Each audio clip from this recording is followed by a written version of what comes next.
Hey everyone, and welcome back to the channel. Have you ever said something you immediately regretted? A harsh word in anger, a careless comment, or maybe a promise you couldn't keep? We've all been there.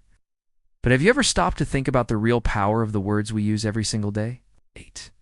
It's a power that can build worlds or tear them down in an instant. When someone gives you a genuine compliment, how do you feel? Lighter, right? Warmth spreads through you. That's the energy of their words lifting you up. Now think about a time someone criticized you unfairly. It feels heavy, like a physical weight. Every word we speak is a vibration, an energetic package that we send out into the world. It affects the person we're talking to, anyone who overhears it, and believe it or not, it affects us, the speaker, just as much. This isn't some mystical concept. The words we choose are like the ingredients we use in a recipe.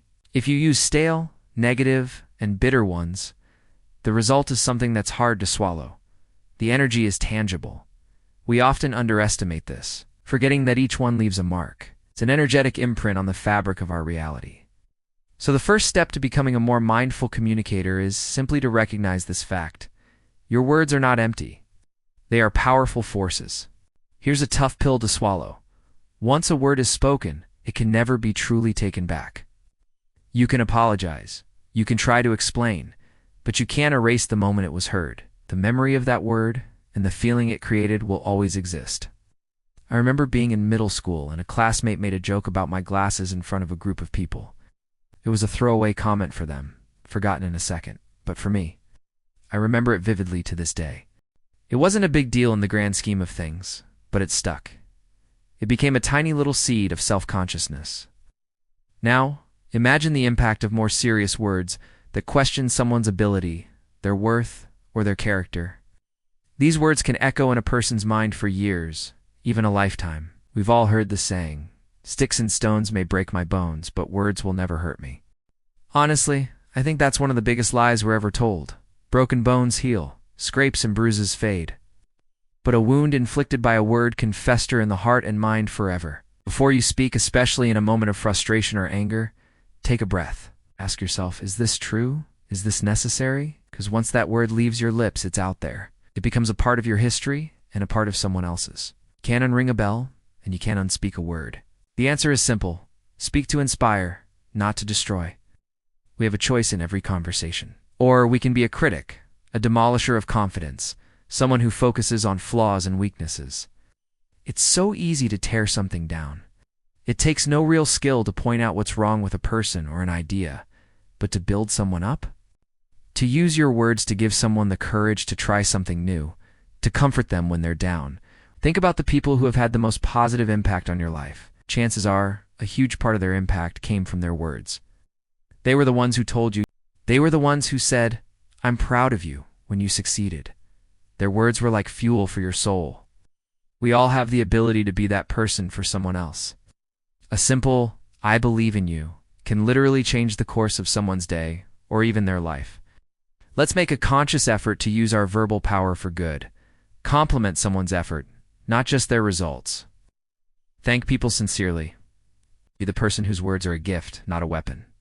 Now, this conversation isn't just about how we talk to others. It's equally, if not more importantly, about how we talk to ourselves. What does your inner dialogue sound like? Are you your own biggest cheerleader or your own harshest critic? The voice inside your head is the one you hear more than any other. It's with you from the moment you wake up to the moment you go to sleep. If that voice is constantly telling you you're not good enough, not smart enough, or that you're going to fail, what do you think the result will be? You're programming your own mind for failure and unhappiness. You are using the most potent words in your life to destroy your own confidence. This self-talk is a habit, and like any habit, it can be changed. It starts with awareness. Start listening to that inner voice as if it were another person. Would you let a friend talk to you the way you talk to yourself? When you catch yourself in a negative thought loop, gently interrupt it. You don't have to fight it. Just acknowledge it, and then consciously replace it with something better. Instead of, "I can't do this," try, "This is challenging, but I'm going to give it my best shot." Instead of, "I'm such an idiot," try, "I made a mistake, and I've learned something from it." Treat yourself with the same kindness and compassion you would offer a good friend. Your inner world creates your outer world. If you fill your mind with words of encouragement, self-belief, and kindness, you will start to see your external reality shift in incredible ways. It's the foundation upon which your entire life is built. Finally, I want to talk about the power of not speaking at all. In a world that is so loud, where everyone is shouting to be heard, silence can be the most powerful statement of all. Sometimes, the wisest, kindest, and strongest thing to do is to say nothing. When you're in a heated argument, a moment of silence can de-escalate the tension and give both people a chance to breathe and think, rather than just react. Adding more angry words to the fire only makes it bigger. It's a display of self-control. It shows that you are in command of your emotions, not the other way around. When we're silent, we're not just waiting for our turn to speak. We're creating a space for the other person to truly express themselves without interruption. In that space, we can understand their perspective, their feelings, and their needs on a much deeper level. Sometimes silence is the most compassionate response. When someone is grieving or hurting deeply, they don't always need advice or platitudes. They don't need to hear everything will be okay. Sometimes they just need your quiet, supportive presence. Your silence says, I'm here with you. I'm holding this space for you. You are not alone.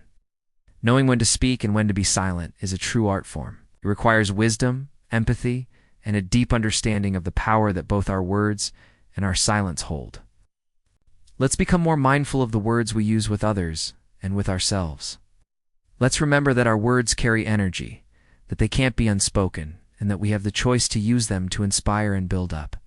Let's cultivate a kind inner dialogue and master the art of meaningful silence, because when we change our words, we truly begin to change our world. Thank you so much for spending this time with me today. If this message resonated with you, please hit that like button and subscribe for more content on living a more intentional life. I'd love to hear your thoughts in the comments below. Share a time when someone's words had a big impact on you. Till next time, be kind with your words.